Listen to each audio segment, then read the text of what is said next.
Welcome back to the Deep Dive. Today we are getting into a case that, honestly, it feels less like one single event and more like, well, like a whole sprawling saga. Yeah. It played out over, what, 2 decades? In the courts, in the media. Yeah, it's a beast. We're talking about Michael Peterson, the novelist, community figure, who then became an accused murderer, then a convicted one. And then through this incredible collapse of the state's evidence, a free man. But not through acquittal, through something very specific. That's right. And that whole arc, that's what we really need to trace today. Our mission here is to give you a kind of roadmap for this whole legal roller coaster. Yeah. How Peterson was convicted for his wife Kathleen's murder back in 2003. How that verdict just completely fell apart years later because of, frankly, huge forensic misconduct. Right. And then how it all finally wrapped up in 2017 with an Alford plea. It's not just about whodunit, it's really about digging into the power of forensic evidence, but also, crucially, how shaky a conviction can be when it hinges on that evidence. So let's get the basics down first, a quick snapshot. The defendant, Michael Ivor Peterson. Novelist, columnist, let's say, controversial military claims we'll get into. Mm-hmm. The victim, his wife, Kathleen Peterson, very successful executive at Nortel. Big job. Yeah. And the date of death, December 9th, 2001, at their home in Durham, North Carolina. And the outcome, it's like two different stories, isn't it? First, guilty verdict, life in prison 2003. Right. Then, boom, new trial, granted 2011. And finally, case closed with that Alford plea to voluntary manslaughter in 2017. It's dizzying, like you said. Yeah. So to understand how a jury gets to guilty and then how that falls apart, we need to start at the beginning with Michael Peterson himself, because his whole story, his credibility, that was front and center from day one. Exactly. Who was this guy? Okay, so let's unpack Michael Peterson. He wasn't just some random person in Durham. He'd got a Duke, political science degree, even edited the student paper, The Chronicle. Right, so known in the community, intelligent, connected. But then there's the military service thing. And this became a huge deal at the trial. He served in the Marines, honorably discharged as captain in '71, after a car accident gave him a permanent disability. That part's clear. Okay. But when he ran for mayor of Durham in 1999, his story got, well, bigger. Here we go. He started claiming this really heroic record. Yeah. Said he'd won a Silver Star, a Bronze Star with Valor, 2 Purple Hearts. Wow, okay, that's significant.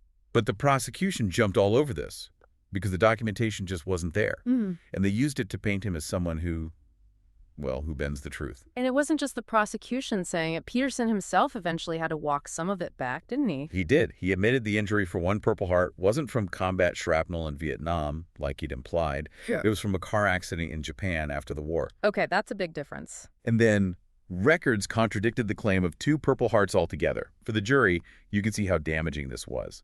The prosecution basically said, look, if he lies about something like this, about heroism, couldn't he lie about finding his wife at the bottom of the stairs? Yeah, it undermines everything. It plants that seed of doubt about his basic honesty. And he also had this writing career, 3 novels about Vietnam. So he had this kind of professional authority on the subject, even with the embellished personal stuff. Right, and this ties into his family life, which was, well, it was complicated. A blended family. He had 2 sons, Clayton and Todd, from his first marriage to Patricia.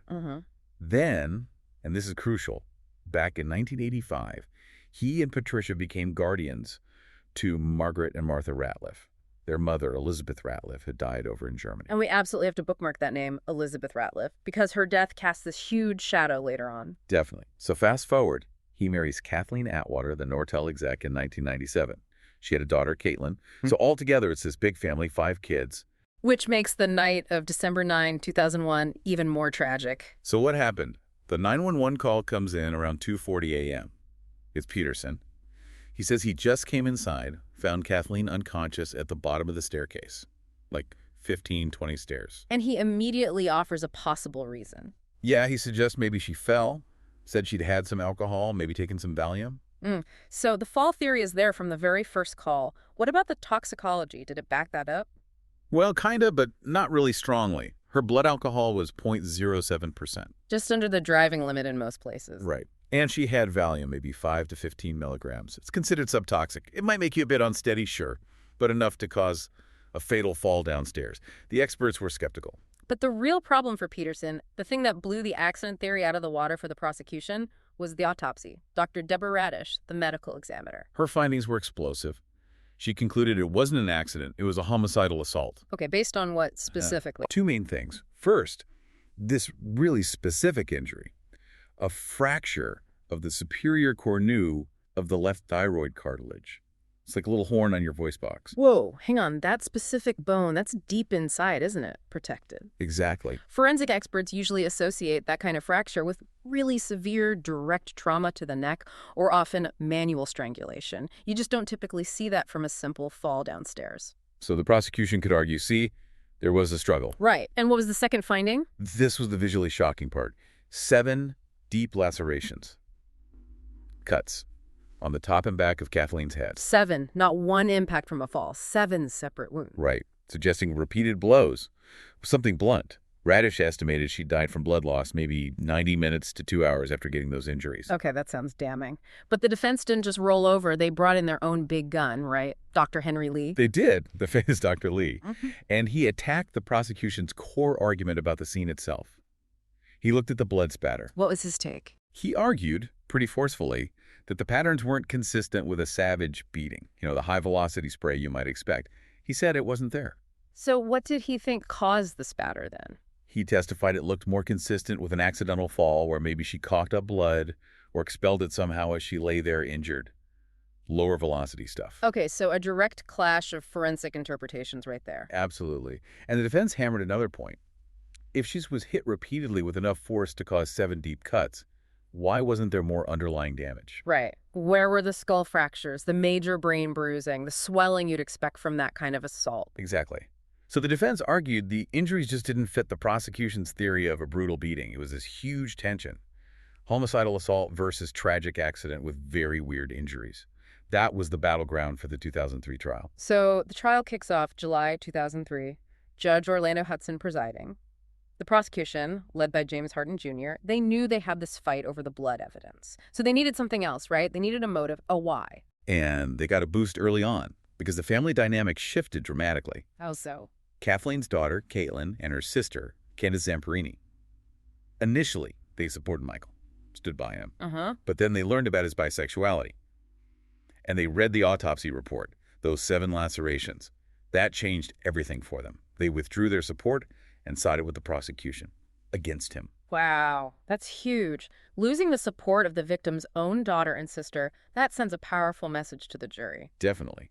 And it opened the door for the prosecution's main motive theory, the unhappy marriage narrative. Right. This was driven hard by Assistant DA Frida Black, wasn't it? Very emotional appeals. Very.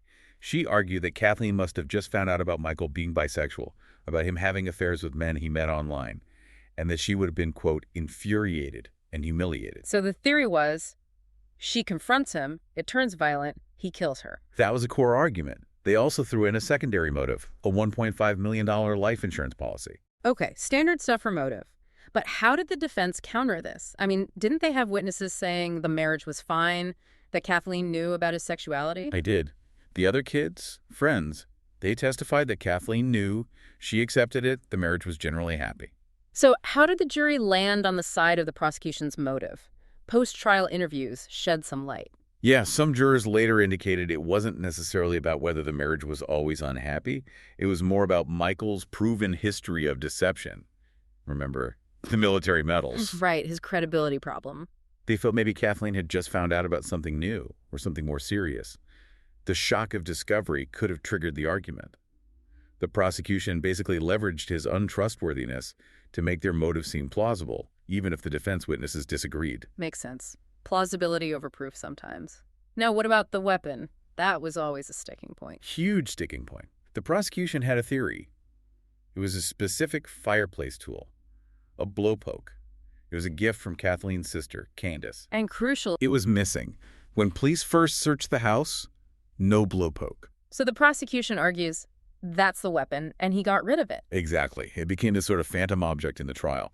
Until... And the defense pulls off a dramatic reveal. Yeah, late in the trial, the defense team suddenly produces the missing blowpoke. So they just found it, tucked away in the garage, covered in dust and cobwebs, no blood. Okay, that sounds like a Perry Mason moment. Surely that torpedoed the prosecution's weapon theory. You would absolutely think so. Proof the proposed weapon was there all along, unused. Ah, But it didn't quite land that way. A juror contacted after the verdict said the jury actually discussed it and decided. The blowpoke wasn't the murder weapon after all. Wait, what? Why not? they felt the shape and size of it just didn't match the specific type of lacerations on Kathleen's scalp. So they dismissed the prosecution's specific theory, but still convicted him. Yeah. They basically concluded he must have used something else. Something heavy, maybe cylindrical, like the blowpoke, but not the blowpoke itself.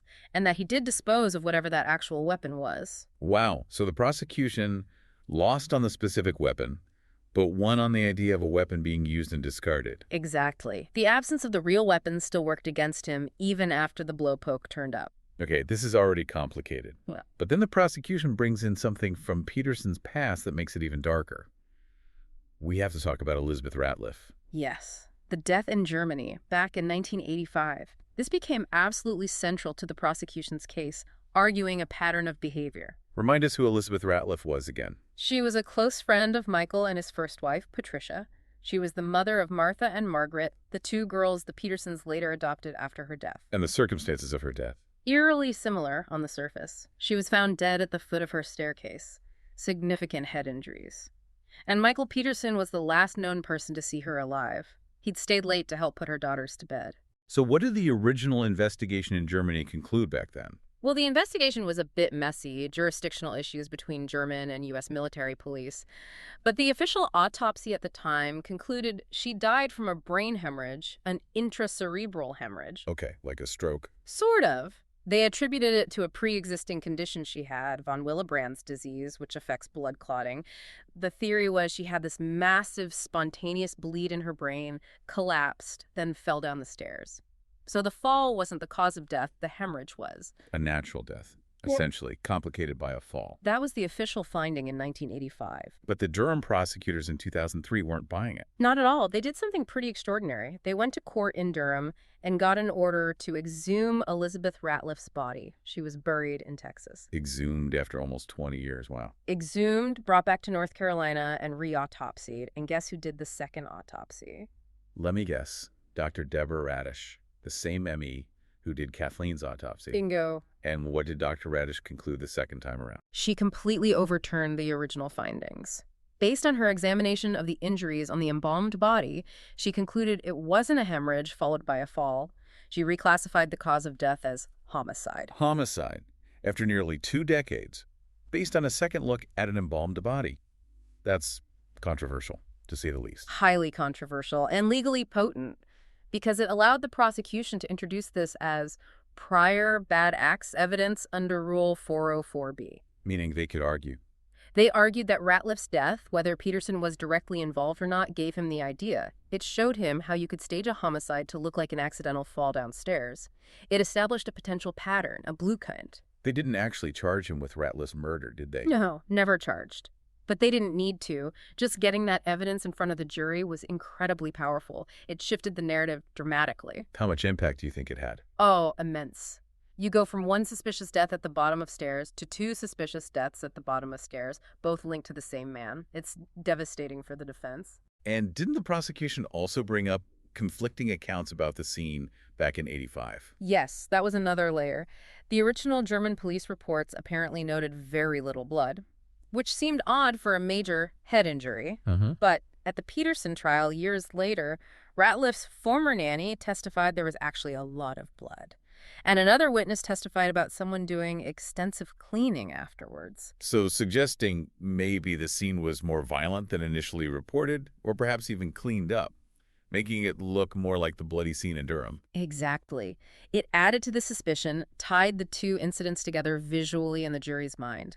The defense fought tooth and nail to keep the Ratliff evidence out, argued it was ancient history, irrelevant, incredibly prejudicial, but the judge allowed it. And that decision, the admissibility of the Ratliff death, became a huge point in Peterson's later appeals. Absolutely. It demonstrates just how much weight the jury must have put on this idea of a pattern. It wasn't just about Kathleen anymore. Okay, so despite the conflicting experts on blood spatter, despite the questions around the motive, and with the Ratliff death looming large, the jury comes back. October 10th, 2003. Guilty. Guilty of the first-degree murder of Kathleen Peterson. And the sentence, life in prison, no possibility of parole. Now, we need to dig into that verdict a bit. Life without parole usually means premeditation, right? Planning. Correct. But the prosecution's main theory was this sudden, furious argument, a spur-of-the-moment thing. How did the jury square that circle?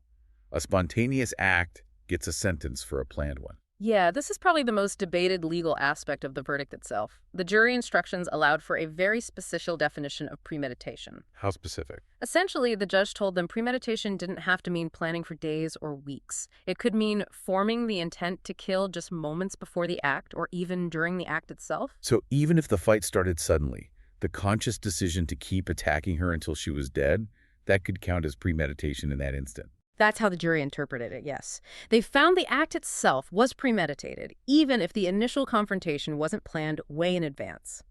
It's a legally permissible definition, but a very fine line, and one the defense certainly challenged. A fine line indeed. Yeah. And meanwhile, Peterson starts the appeals process. But initially, no luck. Nope. The North Carolina Court of Appeals rejected his appeal in 2006. They acknowledged some minor issues with the search warrant, but said the evidence was generally admitted fairly. And this state's Supreme Court Affirmed the Court of Appeals decision in 2007, so his convictions stood, locked in. And while the criminal appeals are going on, there's action on the civil side, too. Yes. Kathleen's daughter, Caitlin, had filed a wrongful death lawsuit against Peterson back in October 2002, even before the criminal trial ended. And that requires a lower standard of proof, right? Preponderance of the evidence, not beyond a reasonable doubt. Exactly. And that civil suit was eventually settled around 2007-2008. The figure reported was $25 million. $25 million. Even if it was a settlement, that's a huge public finding of liability against him. Absolutely. Whether he ever paid much of it is another question, given he was in prison. But the judgment itself, the finding that he was civilly responsible for her death, that hung over him. So conviction upheld, massive civil judgment. Looks like the end of the road. Yeah. But then things get weird. Things get very weird. While all this is happening, this completely different theory about Kathleen's death starts bubbling up, totally separate from the defense team's main arguments. The owl theory. The owl theory. Okay, this is the one everyone talks about. Where did it come from? It was first floated by a neighbor, an attorney named T. Lawrence Pollard, back in late 2003, not long after the conviction. And his idea was? His theory was that Kathleen wasn't attacked by Michael inside the house. She was attacked outside the house by a large owl. Specifically, maybe a barred owl. Attacked by an owl. Seriously. Seriously. The theory goes, the owl attacks her head, maybe swoops down, gets tangled in her hair, inflicts those specific lacerations with its talons. She manages to stumble inside, maybe dazed and bleeding, and then falls down the stairs, hitting her head again. Okay, that sounds wild. Yeah. What was it based on? Just speculation. Not entirely. This is where it gets interesting forensically. Pollard was looking through evidence lists and found something odd, a notation about a feather found at the scene. A feather? But the investigators initially said there were no feathers, right? Right. But the SBI evidence list did mention one. So Pollard pushed for a closer look at the evidence collected from Kathleen's body, specifically hair that she was found clutching in her hand. And what did they find when they looked closer years later? Microscopic evidence. A tiny downy feather and a sliver of wood, like from a tree limb, both tangled in that clump of hair that had been pulled out by the roots. Pulled out by the roots? Suggesting a struggle or grabbing something? Exactly, like grabbing at an attacker or maybe grabbing a branch as she fell after being attacked outside. A later re-examination in 2008 found another microscopic feather fragment. Okay, that's specific. Microscopic but specific. How did the prosecution react to this? They ridiculed it. Dr. Radish, the ME, flatly dismissed it, said there's no way an owl's talons could cause wounds that deep, those 7 distinct lacerations. But Pollard and the theory's supporters gathered experts who disagreed, didn't they? They did. Around 2010, they got affidavits from several experts who hadn't been involved before, a neurosurgeon, a veterinary professor specializing in bird anatomy, a director of a raptor center. And what did these experts say? They argued the wounds were consistent with an owl attack. They pointed out the lacerations were deep, sharp cuts, almost surgical, not the tearing or crushing you might expect from a blunt object. More like punctures and tears from talons.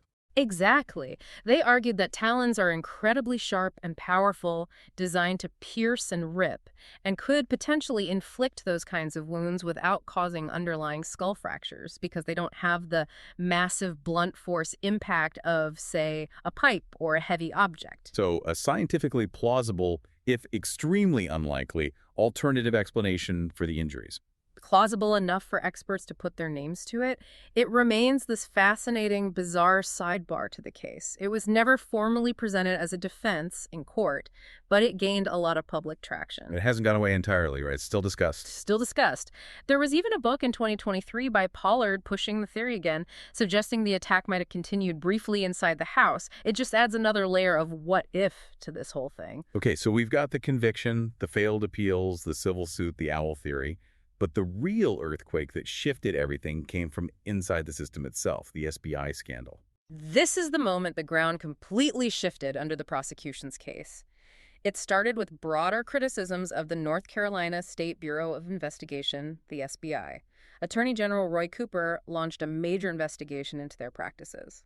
And this investigation uncovered serious problems. Serious is an understatement. It was a bombshell. It led directly to the suspension and then the firing in January 2011 of a key SBI analyst, Duane Deaver. Duane Deaver, the bloodstain expert from the Peterson trial, the one whose testimony was so crucial for the prosecution. The very same one. The audit found systemic issues at the SBI, but Deaver became the poster child for the problems. What exactly did the audit find Deaver had done wrong? Was it just sloppy work? Oh, it was far worse than sloppy. The audit revealed Deaver had misrepresented evidence, sometimes outright fabricated results, or withheld findings that didn't help the prosecution in at least 34 different cases. 34 cases, that's staggering. It's shocking. And it had real-world consequences beyond Peterson. There was the case of Greg Taylor. Right, you mentioned him. Taylor spent 17 years in prison for a murder he didn't commit, largely based on Deaver's misleading testimony about blood evidence that wasn't even blood.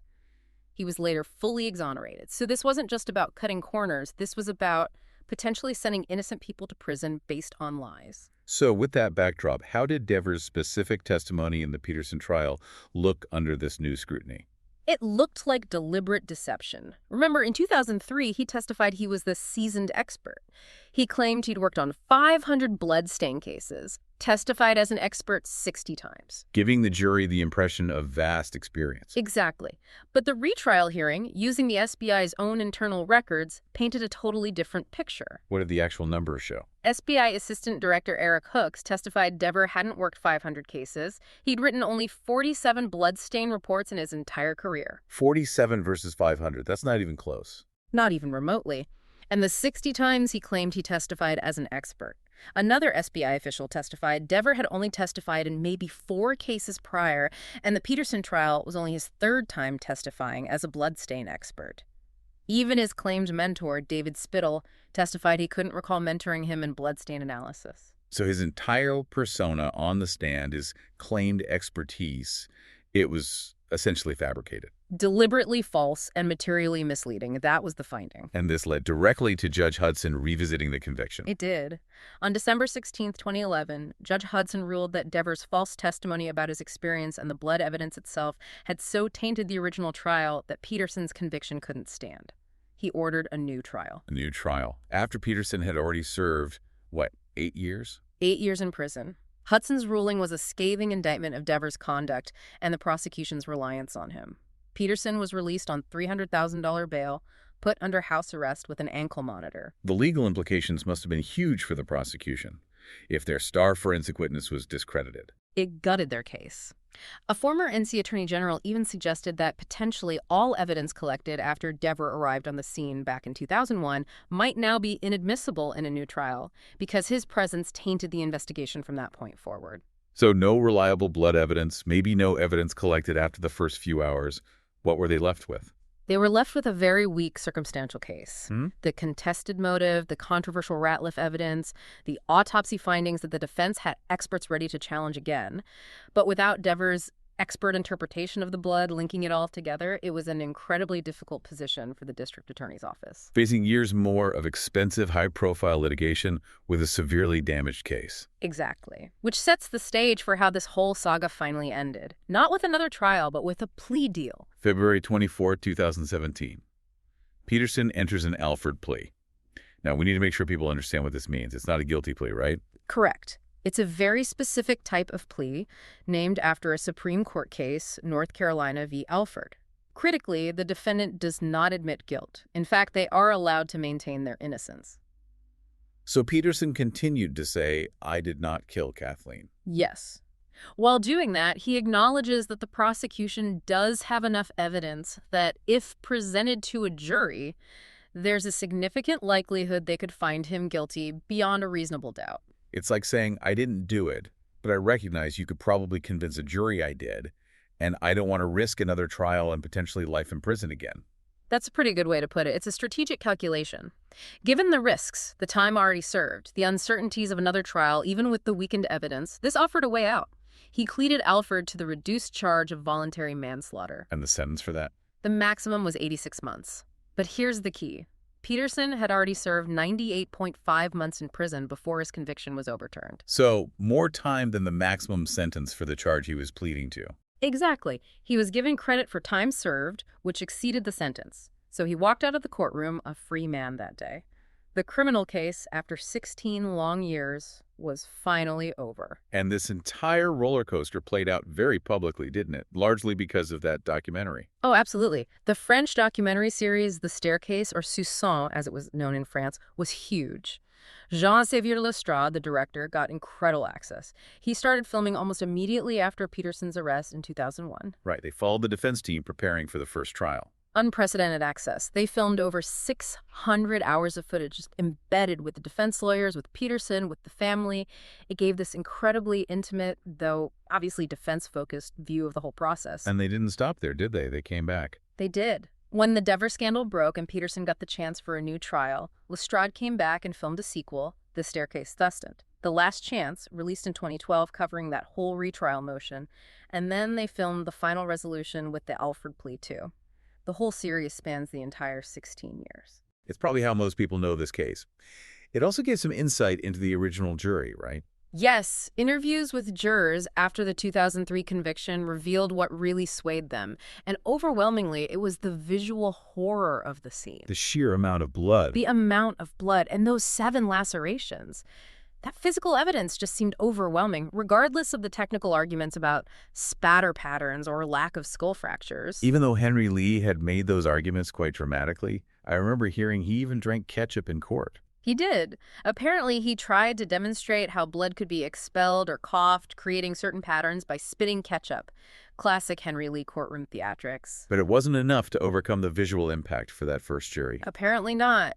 And that imagery, the bloody staircase, Peterson himself, the family drama, the weird theories, it's just become embedded in true crime culture. Yeah, countless TV shows, Dateline, Forensic Files, and then the big HBO Max drama series with Colin Firth as Peterson. Right. And Peterson himself has contributed to the media legacy, writing his own books about it, Behind the Staircase and Beyond the Staircase, telling his side of the story from prison and afterwards. So if we try to pull back and look at the big picture here, what are the main takeaways from this whole saga? Well, first you see this narrative arc. Family tragedy spirals into a murder conviction based largely on circumstantial motive and critically forensic testimony that turned out to be flawed, even false. Then this dramatic reversal, not because new evidence proved innocence, but because of prosecutorial misconduct, the reliance on Dever. Right, a system failure. And finally, this resolution via the Alford plea, which is legally conclusive but leaves that question of guilt or innocence fundamentally unanswered in the eyes of the law. It really highlights the power of forensic experts in court, doesn't it? Dever's testimony basically secured the conviction. It did.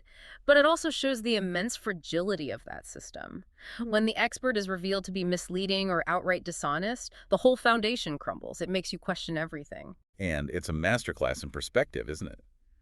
The prosecution sees a calculating killer. The defense sees a grieving husband wrongly accused. The documentary shows something complex and maybe unknowable. Exactly. The truth seems to shift depending on who's telling the story and what evidence they emphasize. Which brings us back, inevitably, to the strangest loose end of all. The owl theory. Ah, yes, the owl. Those microscopic feathers, the talon-like wounds. It was never really tested in court as a primary defense, was it? No, the defense focused on the accidental fall theory mainly. The owl was always this fringe, almost too weird to believe alternative despite having some scientific backing. So given everything we now know about the flaws in the state's key evidence, Deaver's blood spatter analysis, it leaves us with a really interesting question for you, the listener, to think about. Right. How should the justice system handle something like the owl theory? It's completely bizarre, totally out there. But what if it's backed by some credible science, even microscopic evidence? Especially when the prosecution's scientific evidence turned out to be unreliable. What would it actually take for a court, or even just public opinion, to seriously consider the possibility that Kathleen Peterson's death wasn't a fall, wasn't a murder by her husband, but was, well, one of the most freakishly unusual animal attacks imaginable? Could the system ever accept such an outlandish explanation, even if traces of evidence support it? It's a fascinating thought about the limits of belief and proof in the face of the truly strange. Something to definitely keep mulling over. Thank you for joining us for this deep dive.